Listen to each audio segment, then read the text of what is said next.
Kita ikuti pula perkembangan berita dari Sarawak. Sudah bersedia di sada Fazril Hisham Afandi. Silakan Fazril. Terima kasih Syuhaida di Angkasa Puri. Assalamualaikum dan salam sejahtera. Pusat Pengumpulan Pemprosesan dan Pembungkusan CPPC di Tarat untuk durian akan beroperasi pada 20 Januari depan. Timbalan Ketua Menteri Dato' Amar Douglas Ugah Embas berkata, ia adalah pusat pertama di bawah Jabatan Pertanian di Sarawak. Untuk tujuan itu juga, kerajaan telah membelanjakan kira-kira 5.6 juta ringgit untuk mengubah suai dan membatalkan pusat itu yang pernah digunakan untuk pemprosesan lada. Dato' Amar Douglas semasa melawat pusat itu semalam memberitahu pusat itu akan dikenalikan oleh salah sebuah syarikat pengeksport buah tempatan. Pusat itu katanya akan digunakan untuk menghasilkan pulpa dan pes durian yang akan diekspor terus ke China. Beliau menambah kemudahan di pusat itu memenuhi syarat untuk membolehkannya mendapat persijilan keselamatan makanan iaitu analisis bahaya titik kawalan kritikal HACCP, amalan penghilangan yang baik, GMP dan skim persijilan makanan selamat tanggungjawab industri MESTI. Oleh itu, beliau mengalu-alukan petani di kawasan sekitar untuk menjual hasil lebihan mereka ke pusat itu.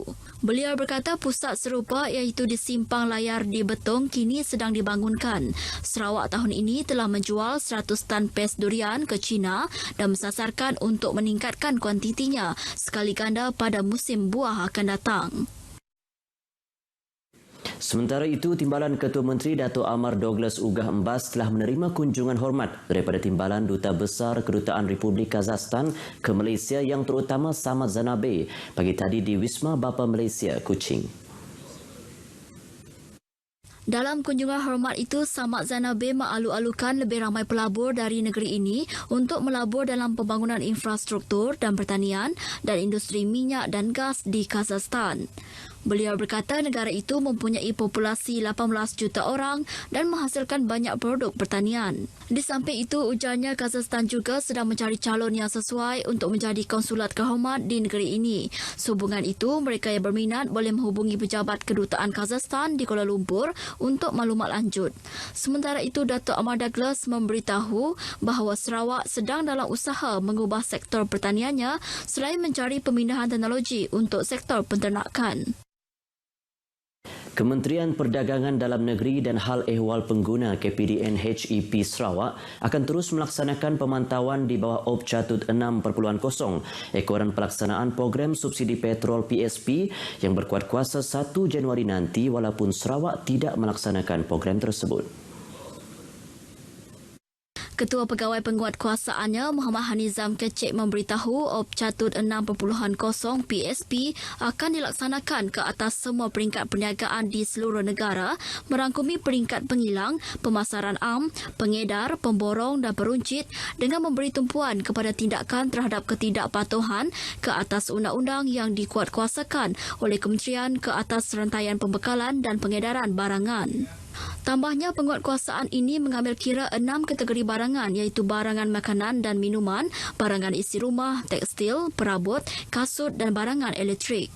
Jelasnya, walaupun Sarawak tidak terlibat dengan program subsidi petrol, kebanyakan barangan keperluan diambil daripada Semenanjung Malaysia dan ini secara tidak langsung boleh memberi impak terhadap kenaikan harga kos dan pengangkutan barangan yang dibawa masuk dari Semenanjung. Beliau memberitahu demikian kepada media selepas melakukan pemeriksaan bersebenar pelaksanaan skim harga maksimum musim perayaan Christmas 2019 di salah sebuah pasar raya di Kuching. Muhammad Nizam dalam pada itu mengingatkan peniaga di negeri ini tidak menaikkan harga dengan sesuka hati atau mengambil kesempatan untuk mengaut untung yang berlebihan dalam pelaksanaan PSP ini. 7 tahun telah berlalu, pengorbanan wira-wira negara yang terkorban dalam OP Daulat terus diberi bantuan khususnya sempena musim sambutan Hari Krismas.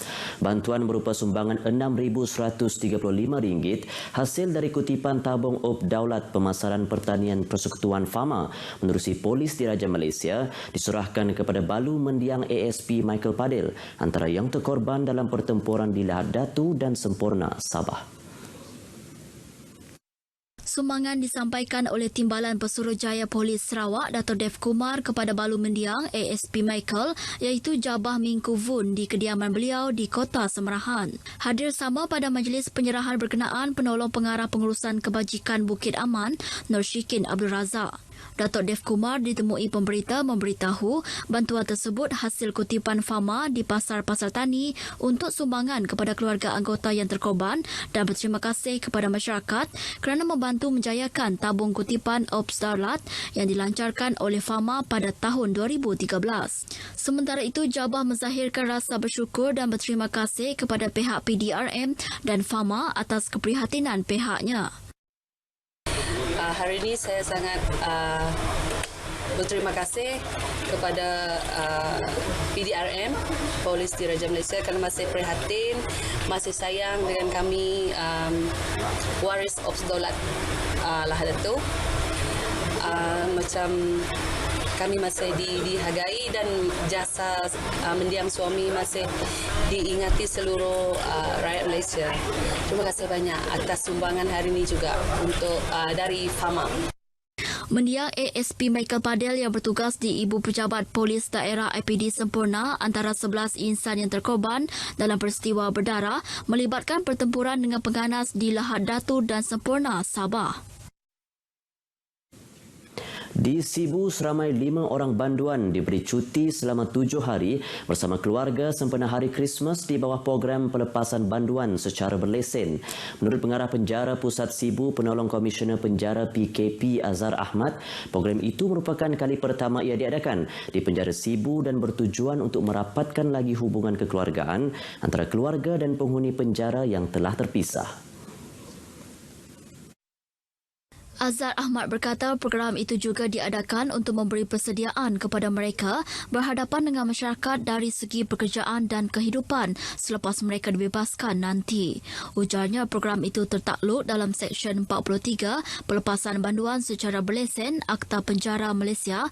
Banduan akan dilepaskan dengan syarat-syarat tertentu selepas 7 hari dan kembali menjalani hukuman selepas tempoh tersebut. Banduan benda yang cukup syarat itu, syarat yang saya bagi tadi kan, syarat 4 tahun itu kita ada proses dia kan. Dia mesti baki hukuman dia mesti setahun sebelum 2 bulan dibebaskan. Jadi layaklah kan. Cumanya lepas itu mesti dapat recommendation atau pegawai pembolehan kita di sini akan membuat kita melihat daripada dia punya perubahan sikap, tingkah laku. Jelas beliau, banduan yang boleh memohon adalah mereka yang menjalani hukuman lama dan telah menjalani hukuman penjara tidak kurang daripada 4 tahun dan telah berada di peringkat 4 dalam sistem peringkat progresif di penjara. Gembira semua ada sekarang, tidak menyangka juga dapat dipilih untuk pembebasan awal berlesen ini. Dapat bersama keluarga. Memang taruhlah pihak penjara dapat buat berancam ni untuk kami orang. Tambah PKP Azhar, banduan yang terpilih diharap akan menggunakan sepenuhnya kesempatan selama seminggu untuk membina semula keluarga yang terpisah sejak lebih 6 tahun lalu dan untuk merapatkan hubungan antara ahli keluarga. Beliau berkata demikian kepada pihak media selepas proses melepaskan banduan tersebut di penjara pusat Sibu. Paparan itu tadi mengakhiri berita dari Bumi Kenyalang untuk N5 petang ini. Kembali bersama Syuhaida di Angkasa Puri. Silakan Syuhaida.